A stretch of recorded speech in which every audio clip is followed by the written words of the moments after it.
జనవరి 19వ తారీఖు దగ్గర నుంచి 27వ తారీఖు దాకా రాజశ్యామల అమ్మవారికి సంబంధించినటువంటి శ్యామల నవరాత్రులు ప్రారంభం కాబోతున్నాయండి. చాలా శక్తివంతమైనటువంటివి. మీ జీవితంలో ఆర్థికంగా ఎదగాలి అన్నా, విద్యాపరంగా గ్రోత్ కావాలి అన్నా, ఉద్యోగంలో స్థిరపడాలి అన్నా, అడ్డంకులన్నీ కూడా తొలగిపోవాలన్నా ఈ 9 రోజులు కూడా నేను చెప్పిన విధంగా పాటించండి. పర్ఫెక్ట్గా రిజల్ట్స్ అనేటువంటివి కనబడతాయి. ప్రతిరోజు సూర్యోదయం కంటే ముందే నిద్ర లేవండి. 2 పూట్ల శ్యామల అమ్మవారి యొక్క చిత్రపటం దగ్గర కానీ విగ్రహం దగ్గర కానీ దీపాన్ని వెలిగించండి.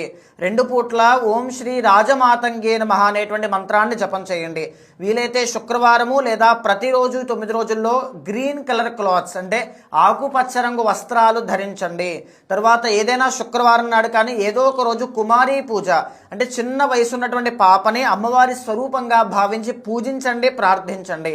తర్వాత అన్నిటికంటే ప్రతిరోజు సాయంత్రము అమ్మవారికి పచ్చి ఆవు పాలు, తేనె, వీలైతే పాయసము, తర్వాత పులిహోర కానీ ఫ్రూట్స్ కానీ స్వీట్స్ కానీ నివేదనగా పెట్టండి.